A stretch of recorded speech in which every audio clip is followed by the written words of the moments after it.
इन दिनों अमेरिका और यूरोप में ट्रंप के खिलाफ, ट्रंप की नीतियों के खिलाफ बहुत ही भारी प्रदर्शन चल रहे हैं। 80 लाख से ज़्यादा लोग इन प्रदर्शनों में शामिल हैं।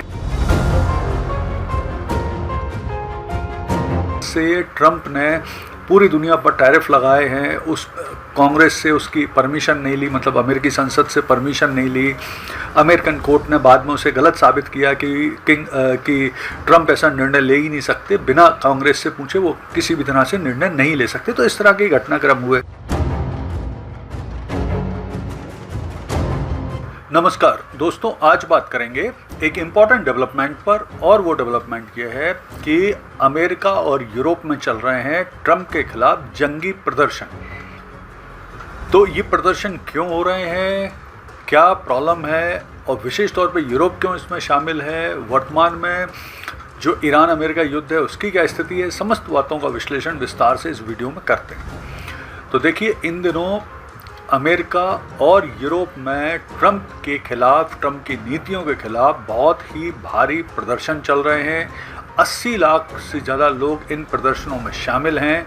और ये प्रदर्शन ना सिर्फ अमेरिका के प्रमुख शहर, जिसमें वॉशिंगटन है, न्यूयॉर्क है, शिकागो है, लॉस एंजलिस है, जैसे बड़े बड़े शहरों में हो रहे हैं, इसके अलावा यूरोप के लंदन, रोम, बर्लिन, पेरिस, इन सभी देशों में, सभी शहरों में चल रहे हैं। और इन जो प्रदर्शन है, इसमें प्रदर्शनकारियों की जो प्रमुख मांग है अमेरिका में, वो है नो किंग्स प्रोटेस्ट, मतलब इस प्रदर्शन को नो किंग प्रोटेस्ट कहा जा रहा है। इसके अलावा वो एक और इम्पॉर्टेंट मांग कर रहे हैं, वो मांग है रिजीम चेंज एट होम। यानी कहाँ तो ट्रंप चले थे ईरान में रिजीम चेंज कराने, और अब उनके खिलाफ उनके देश में ही उनके ही लोग प्रदर्शन कर रहे हैं कि भाई अब रिजीम जो चेंज करना है पहले हम अपने ही देश में करें, हम अपने ही राष्ट्रपति को बदलें। तो देखिए, ये ऐसा घटनाक्रम क्यों हो रहा है, और ये जो इस स्तर के प्रदर्शन हैं, विशेष तौर पे युद्ध के खिलाफ, ईरान के साथ जो युद्ध चल रहा है उसके खिलाफ ये प्रदर्शन है। तो ऐसा अमेरिका में कई सालों बाद देखा गया है, जब किसी युद्ध के खिलाफ अमेरिकन जनता इतनी खुलकर प्रदर्शन कर रही है।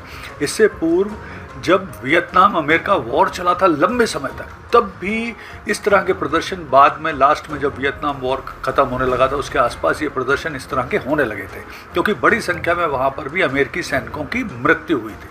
तो अब देखते हैं प्रमुख कारण हैं क्या जिसकी वजह से प्रदर्शन किए जा रहे हैं ट्रंप के खिलाफ। तो सबसे पहला तो जैसा कारण सर्वविदित ही है कि जो अमेरिका ईरान के खिलाफ युद्ध कर रहा है, इस शुरू में उन्होंने बोला था कि बहुत जल्दी युद्ध ख़त्म होगा, हम जीत रहे हैं। अब 1 महीना पूरा हो चुका है, युद्ध ख़त्म नहीं हो रहा है, बल्कि भीषण होता जा रहा है, लगातार कैजुअल्टी बढ़ रही हैं।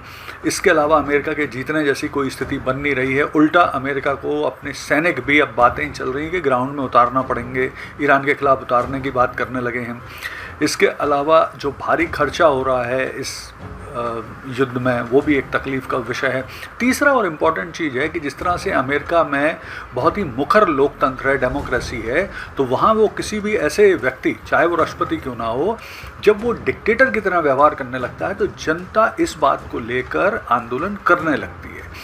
और इसीलिए इस आंदोलन का नाम नो किंग्स प्रोटेस्ट है, कि कोई राजा नहीं, कोई आप अपने मन से निर्णय ले सकते, ये लोकतंत्र है, इसमें आपको सबसे पूछना पड़ेगा। एक और बड़ा कारण ये हो रहा है कि जिस तरह से ट्रंप ने पूरी दुनिया पर टैरिफ लगाए हैं, उस कांग्रेस से उसकी परमिशन नहीं ली, मतलब अमेरिकी संसद से परमिशन नहीं ली। अमेरिकन कोर्ट ने बाद में उसे गलत साबित किया कि ट्रंप ऐसा निर्णय ले ही नहीं सकते, बिना कांग्रेस से पूछे वो किसी भी तरह से निर्णय नहीं ले सकते। तो इस तरह के घटनाक्रम हुए।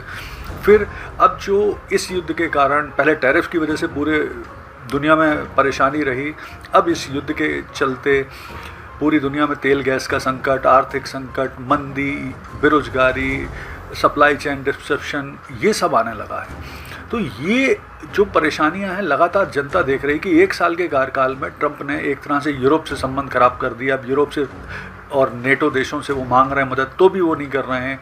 दुनिया के बहुत सारे देशों के साथ संबंध खराब कर दिए।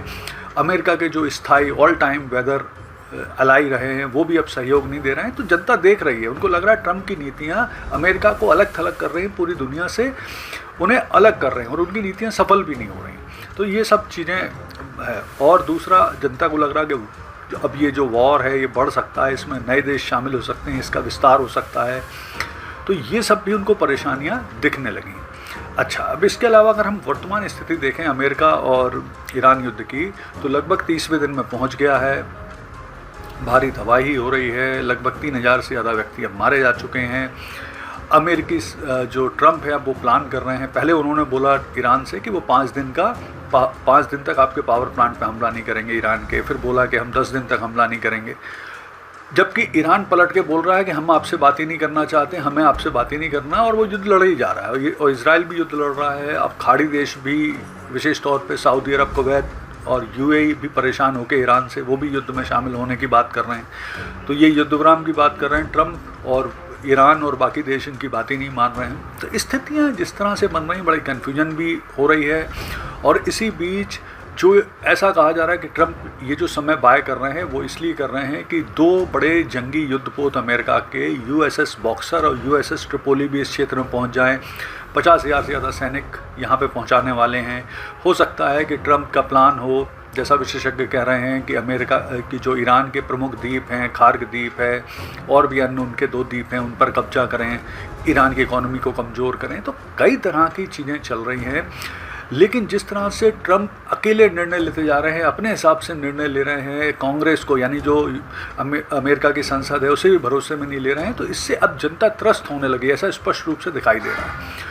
तो अब जनता साफ तौर पे ट्रंप की नीतियों के खिलाफ आंदोलन कर रही है, और इवन यूरोप भी कर रहा है, क्योंकि यूरोप को भी लगता है कि ट्रंप की नीतियों का असर पहले, ट्रंप की नीतियों और इस युद्ध का असर पहले यूरोप पे पड़ेगा, फिर अमेरिका पे आएगा। तो इसलिए वो भी अब इस आंदोलन में शामिल है। तो स्थितियां जिस तरह की बन गई हैं, जिस तरह की ट्रंप ने बना दी हैं, उसमें यह बात स्पष्ट है कि जल्दी इसका सलूशन निकालना, युद्ध विराम करना, सीज़ फायर करना, हार्मुज स्ट्रेट को खोलना, क्योंकि अब तो हूती भी बावल मांडेब को चौक करने की बात करने लगे हैं। तो विश्व व्यापार का 30-35% पे अगर रोक लगेगी तो पूरी दुनिया में हाहाकार मच जाएगा। पूरी दुनिया में तेल गैस संकट के साथ साथ आर्थिक संकट, बेरोजगारी, सप्लाई चेन मैनेजमेंट डिस्ट्रप्शन होगा। तो आवश्यकता इस बात की है कि ट्रंप समझें बात को, और दुनिया में जो मध्यस्थता कराने के लिए देश आगे आ रहे हैं, विशेष तौर पर तुर्की है, कतर है, इजिप्ट है, इवन पाकिस्तान की भी बात हो रही, तो वो आएँ और इसमें रूस, चीन भी अपनी सक्रिय भूमिका अदा करें और इस ईरान अमेरिका युद्ध को समाप्त करने के वास्तविक, रियल और गंभीर प्रयास हो, वरना पूरी दुनिया में संकट आना लगभग तय दिख रहा है। धन्यवाद।